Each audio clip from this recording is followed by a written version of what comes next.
I don't know if I was supposed to dance there, but I'd rather not. Good evening, everybody. This has been an absolutely fantastic evening. I'm so thrilled, and also it's a very emotional evening, in a way, for me, for us.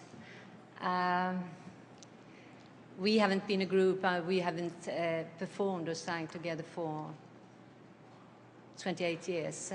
We broke up in '82. And I never think we will reunion again. It's a bit too late for that. I must also say, being a grandmother, I have felt like a teenager tonight. I've had such fun, and it's like being at a private rock and roll party, you know, see all your favorites being inspired by them again. It has been absolutely fantastic. I'm so thrilled by this evening. And we are, of course, very honored and happy and grateful to have been inducted into the Rock and Roll Hall of Fame, to be a part of this illustrious group of very talented people, many of them being our inspiration and our role models. And this is kind of beyond all you can ever dream of. As we haven't played together for such a long time, I actually want to give my thanks to the fellow members in the band, Benny, Bjorn, Agneta. Agneta and Bjorn are very sorry they cannot be here tonight, but they send their love, and they are, of course, very grateful, very honored to be a part of this.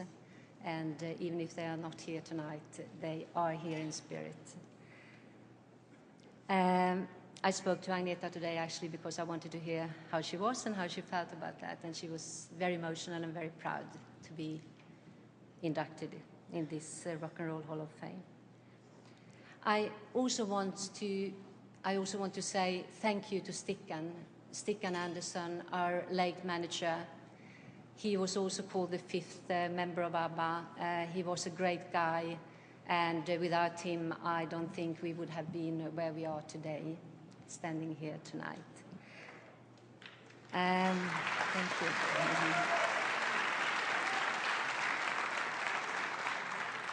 And I'm truly very touched by what once started as partnerships a long time ago, and that this has brought us here tonight. I also wish to say thank you to all our fans, our very loyal fans all around the world. I know some of them are here today. Ones, for example, have traveled all the way from Australia to be here just for this and to meet us in person. I think this is so moving. And I also want to say thank you to one of our biggest fans, and that's my grandson, Jonathan, sitting over there.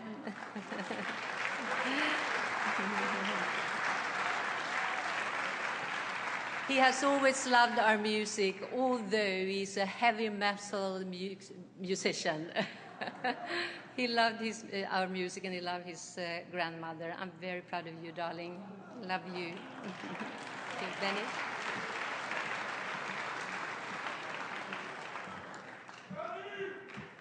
Hi, Gary. You know, this is so absolutely incredible to stand here. You should know that Sweden is a great country to live in. But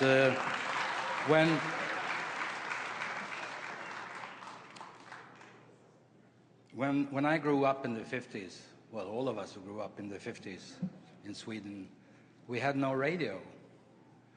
So therefore, we couldn't hear the rhythm and blues and the rock and roll. There was a radio, there was one channel,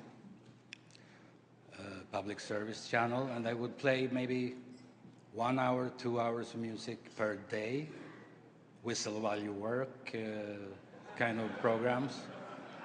And they would start with a classical number, and they will go all through all sorts of music. And if we were lucky, they would play one popular song at the end of that show. That's what we had. So we were fed up, not fed up, we were fed with Swedish folk music, Italian arias, French chansons, German schmaltz and John Philip Sousa. And not so bad, actually, because put that all together, and it becomes what you can hear, well, some of it from on the ABBA records. So even if we didn't have any blues, like you would call blues in Sweden, we have some kind of blues, because above the 59th, what's it called, the latitude, the north latitude, from eastern Russia through Finland into Scandinavia, there's this melancholy belt. Sometimes mistaken for the vodka belt. And if you live in a country like Sweden with 5-6 months of snow, and the sun disappears totally for like 2 months, that would be reflected in the work of artists, I believe. So, I mean, it's definitely in the Swedish folk music. You can hear it in the Russian folk songs. You can hear it in the music from Jean Sibelius or Edvard Grieg from Norway. You can see it in the eyes of Greta Garbo. And you can hear it in the voice of Jussi Björling. And actually, you can hear it in the sound of Frida and Agneta on some of our songs too. And for those who are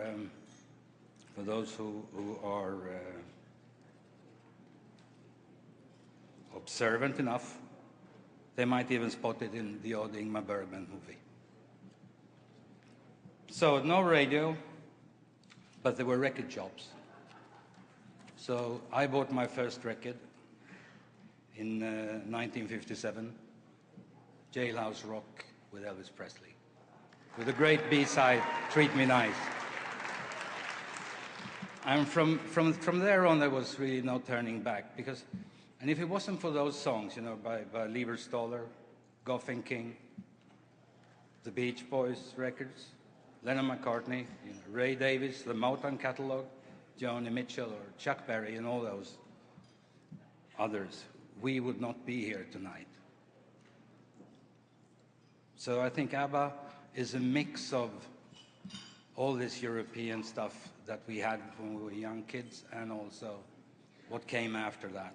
And you know, I was thinking the other day, just before we came here to New York, that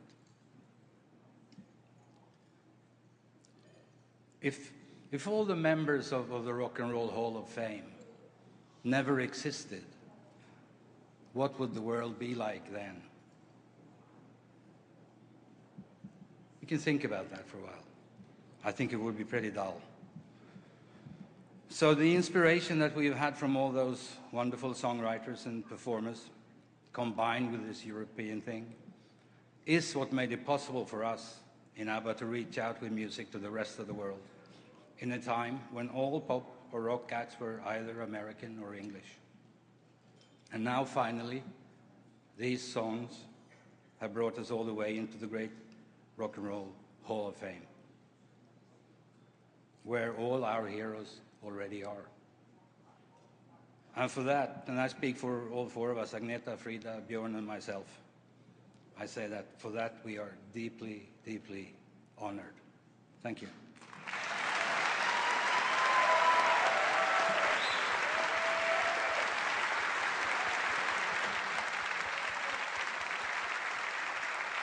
You can play some Swedish blues.